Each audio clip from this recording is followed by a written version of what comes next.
السلام عليكم ورحمة الله وبركاته. معاكم سمر السماحي. النهاردة عايزين نتكلم على العرايس الباربي لما شعرها يبوظ ويبقى بالشكل ده.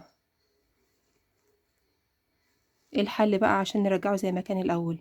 طبعا الشعر ده غير شعرنا خالص، ده بيبقى صناعي، فما ينفعش معاه لا مكوة ولا استشوار ولا الكلام ده خالص، لأنه ممكن يسيح. الحل بسيط وسهل جدا إن شاء الله معانا. هو بس محتاج مكونين. مكون أساسي طبعا هو المية، مية تكون مغلية، في بخار بيطلع منها اهو، بس أنا سبتها تهدى شوية. والمشط. أول حاجة عندي هغطي العروسة بالشكل ده عشان فستانها متبهدلش، وعلشان برضو ايه ما يحصلش اي مشاكل في جسمها.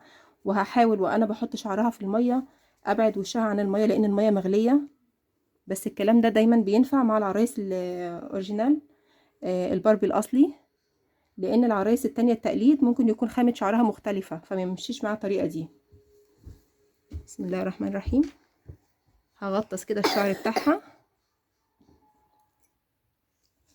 واحاول ابعد عن وشها خالص.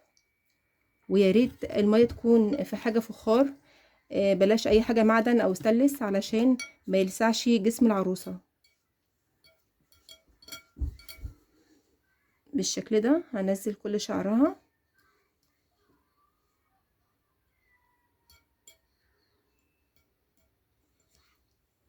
واحاول اني اسلك بالراحة كده في المية. هي طبعا دي ريبونزل، فشعرها طويل جدا، فطبعا هياخد مجهود غير العرايس التانية. احاول اسلك بالراحة كده شعرها وهو في المية.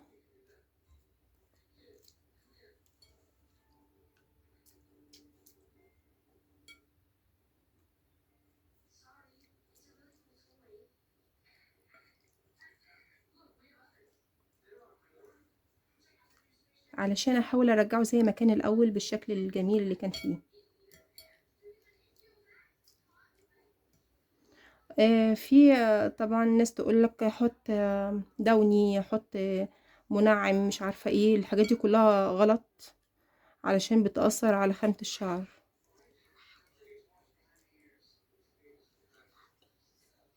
فانا بنزل بقى بالراحة على الجزء اللي تحت.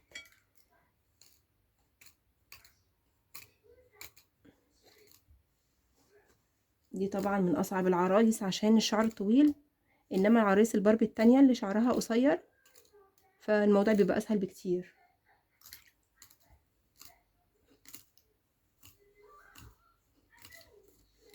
المهم وانا بسرح كده اكون ماسكه راسها برقبتها. وزي ما قلت لكم ما ينفعش احط الميه، لان الميه بتكون مغليه. ما ينفعش احطها في حاجه ستانلس فتمتص الحراره، تحرق جسم العروسه او وش العروسه.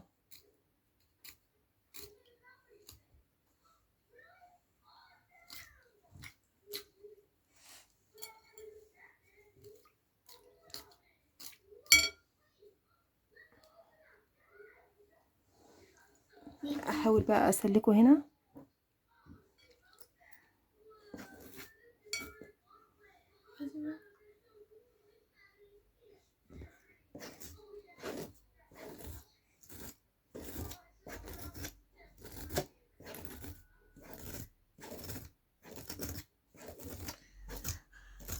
بصي ده ايه ده؟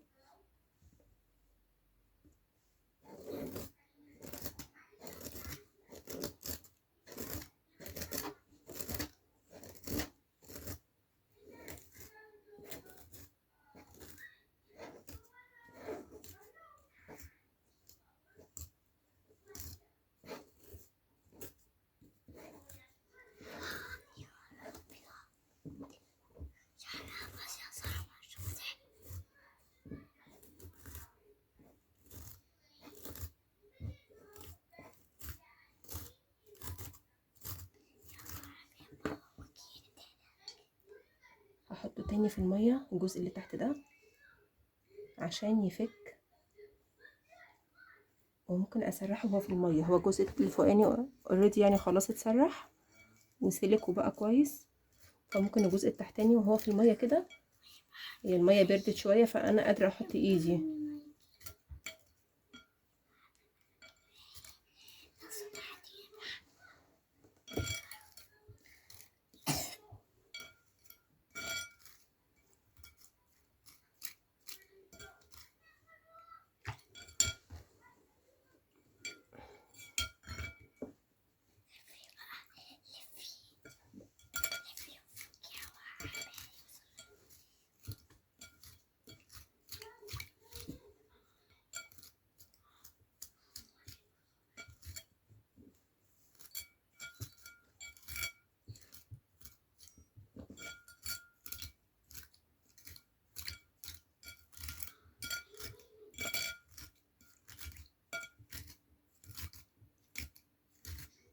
الشعر كان ملبد بطريقة وحشة جدا،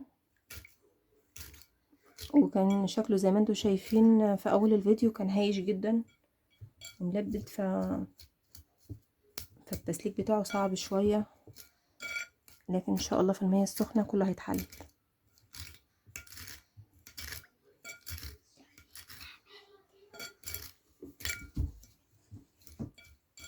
هي لو عروسة من اللي شعرها قصير كان زمانه اتسلك وخلاص.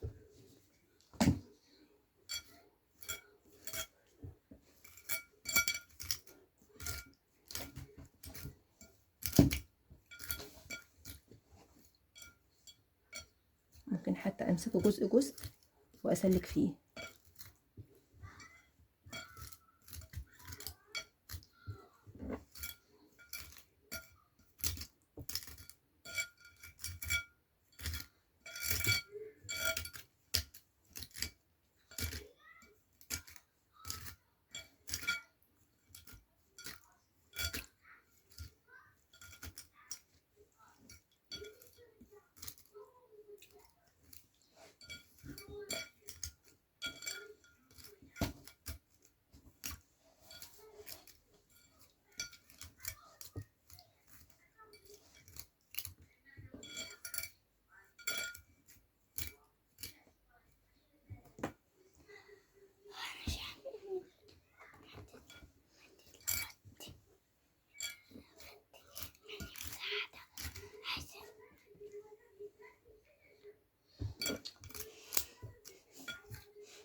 حاول اطلعه بقى كده واكمل تسليكه هنا.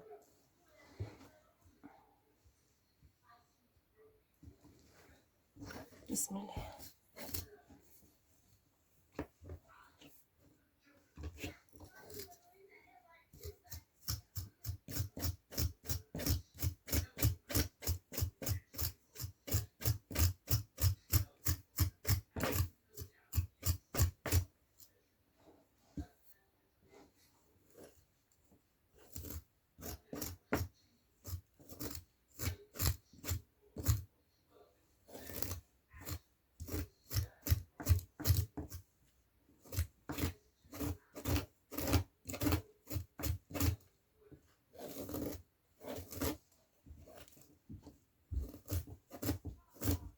هو طبعا لازم المشط يكون سنه واسع شوية، لو اوسع من كده كمان كان هيبقى افضل.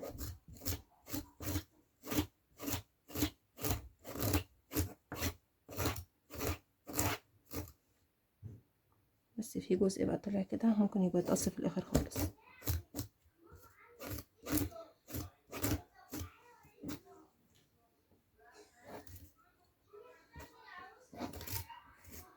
همسك بقى الجزء التاني، ممكن اقسمه برضو 2 عشان الموضوع يبقى اسهل.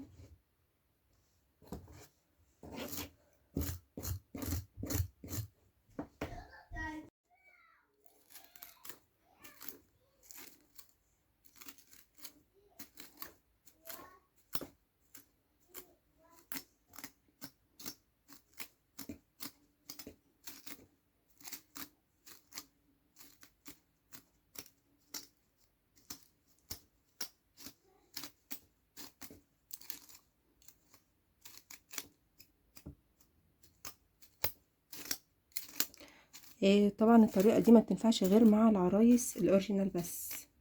التقليد ممكن الموضوع يبوظ خالص، لان طبيعة الشعر بتكون مختلفة.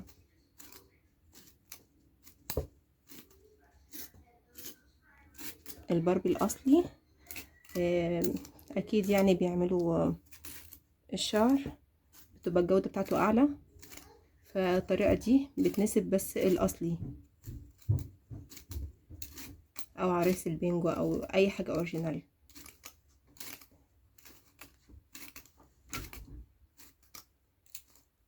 هو دلوقتي يعتبر خلاص اتسلك وبقى بالشكل ده.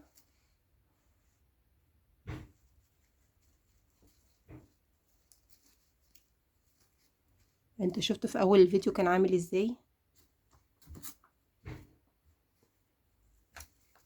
دلوقتي شعرها بقى تمام، بس بقى مع المحافظة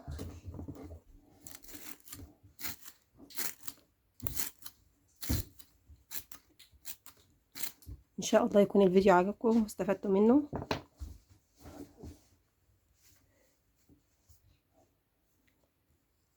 السلام عليكم ورحمة الله وبركاته.